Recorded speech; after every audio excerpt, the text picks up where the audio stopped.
Olá pessoal, Gabriel Leão, engenheiro de segurança aqui de volta, para a gente dar continuidade no nosso curso. Agora no módulo 3 a gente vai falar das medidas preventivas. Então, nos módulos anteriores a gente entendeu um pouquinho da legislação e quais são os principais tipos de risco que existem nas nossas atividades. Vocês conseguiram fazer aí essa reflexão e identificar na sua atividade quais são os principais riscos? Bom, com base no que vocês determinaram e agora, o que vocês visualizaram aí de risco na sua atividade, vamos ver quais são as medidas preventivas. Quem faz a definição das medidas preventivas de uma empresa tem que ser um profissional da área de segurança do trabalho, seja um técnico, seja um engenheiro, porque legalmente essa atribuição é deles. Mas, obviamente, é essencial que vocês que são trabalhadores, que estão expostos ali a esses riscos, façam parte dessa decisão, né? Deem sugestões, comentem sobre isso, vejam o que está sendo proposto e façam os seus devidos comentários, porque nem sempre o técnico de segurança vai saber orientar o que é melhor para a empresa. Ele tem as sugestões dele, né? A gente tem as nossas propostas, as nossas soluções que a gente estuda ao longo da nossa carreira como engenheiro e técnico de segurança do trabalho, mas muitas vezes você tem aí uma solução muito mais prática, muito mais rápida, muito mais efetiva, que a gente ainda não conhece. Então participem sempre desse tipo de assunto aí dentro da sua empresa. Bom, dentro das medidas preventivas, a gente antes tem que falar do seguinte: quais são as principais causas de acidente? Então, eu tenho lá os fatores de risco, os riscos que a gente já estudou. Para que isso se transforme num risco, duas coisas precisam acontecer: ou uma, ou outra, ou as duas juntas, que são atos inseguros ou condições inseguras.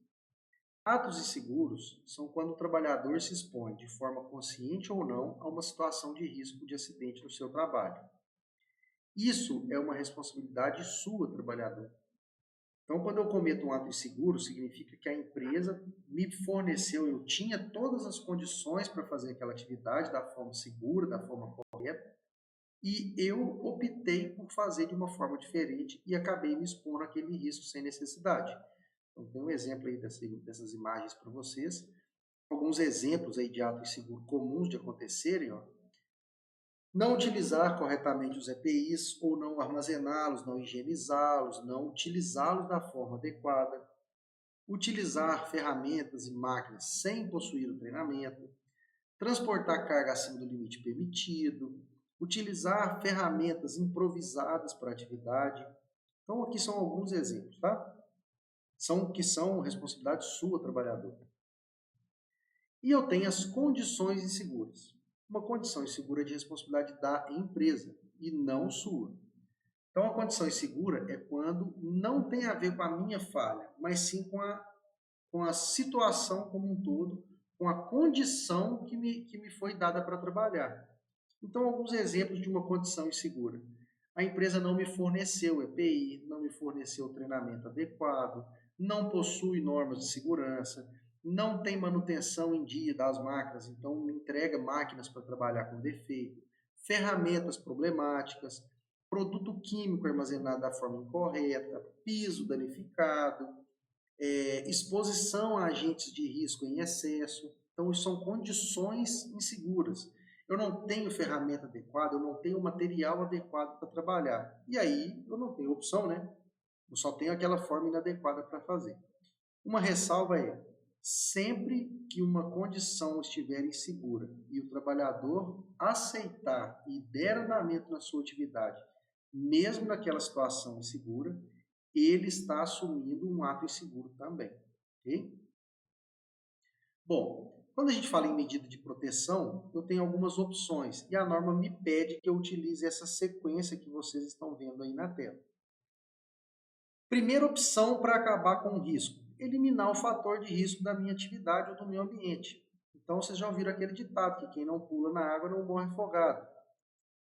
Basicamente, organizar o ambiente de trabalho. Se eu conseguir desenvolver ali uma ferramenta para trocar uma lâmpada sem precisar subir até a lâmpada, eu estou eliminando o risco de queda, concorda?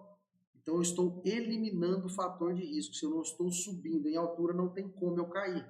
Se eu não estou operando com eletricidade, não tem como eu tomar um choque, ok?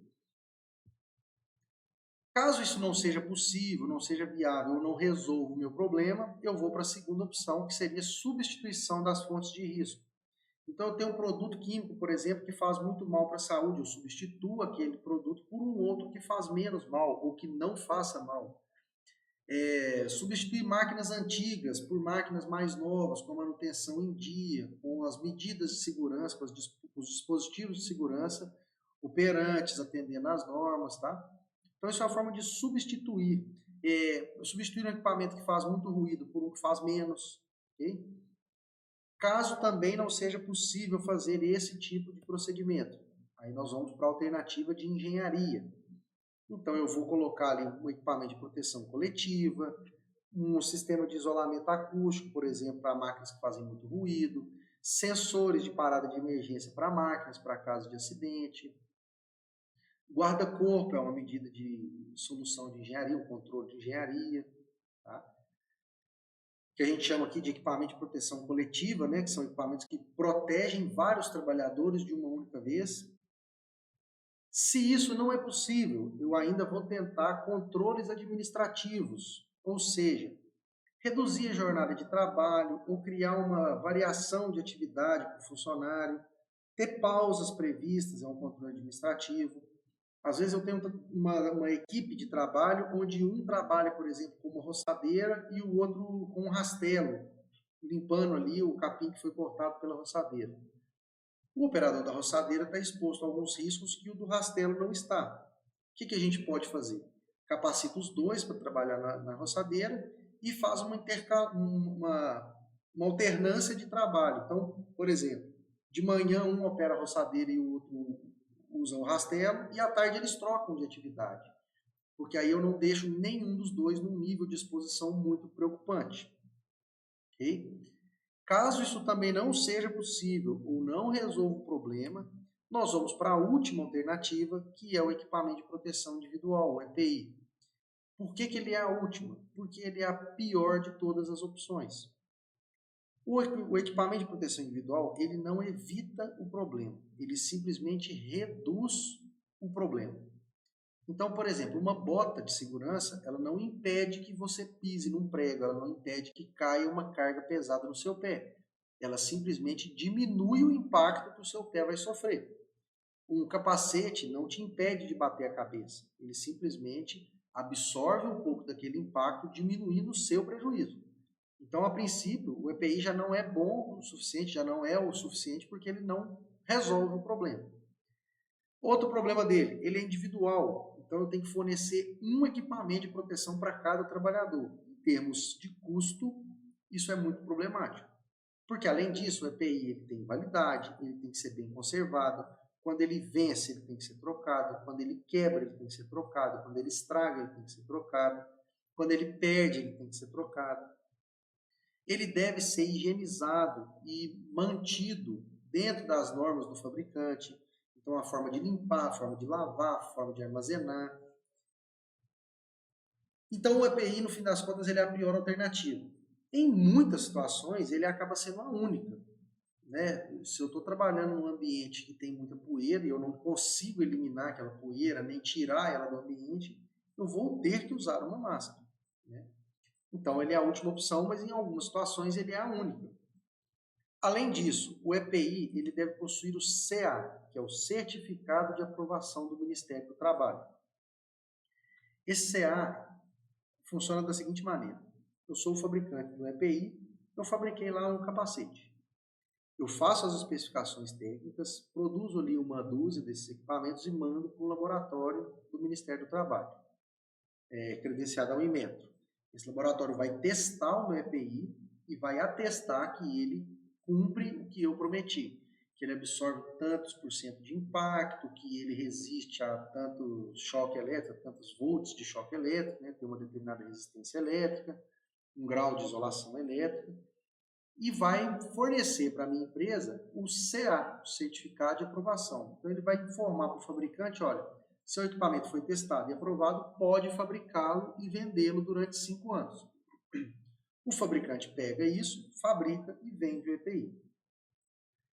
Todo EPI tem que ter registrado nele o número do seu CA. Então, se você está usando nesse momento em uma botina, ou um capacete, ou um protetor auricular, pode procurar que esse número, é um númerozinho com 4 ou 5 dígitos, vai estar registrado, vai estar gravado no seu EPI. Nas botinas, por exemplo, ele pode estar na lateral da sola, embaixo da sola, dentro da língua ou na palmilha da botina. Em alguns EPIs específicos, como aquele plug, né, aquele protetor auricular tipo plug, não tem espaço ali para a gente preencher o número do CA, então ele fica na caixinha, na embalagem do meu equipamento. Tá? É obrigatório que todo EPI tenha esse número de registro, esse CA. Se o seu equipamento não tem, ele não é um EPI. Você pode procurar a sua supervisão aí, o seu superior, para questioná-lo sobre isso. Vale aqui uma ressalva que a validade de 5 anos do EPI, do CA, é diferente da validade do seu EPI. Então, o CA vale por 5 anos. Mas alguns fabricantes determinam lá, por exemplo, que um capacete tenha validade de 1 ano, após a data de fabricação. Então, uma vez que eu adquiri o meu capacete, eu tenho um prazo de 1 ano para utilizar ele a partir da data de fabricação. Independente se o CA está dentro da validade ou não. A minha preocupação com o CA é que ele esteja válido na data da compra do EPI, ok? Reflitam aí agora. Para a prevenção dos riscos da sua tarefa que você havia pensado lá no módulo anterior, quais as medidas que são utilizadas aí na sua empresa? Vocês têm aí algum tipo de exaustor, guarda-corpo, sistema de controle de produto químico? Pense aí. E dos EPIs que você utiliza, eles estão adequados para a sua atividade? Nós vamos ver agora no próximo módulo quais são os EPIs e para que eles servem. Reflitam aí.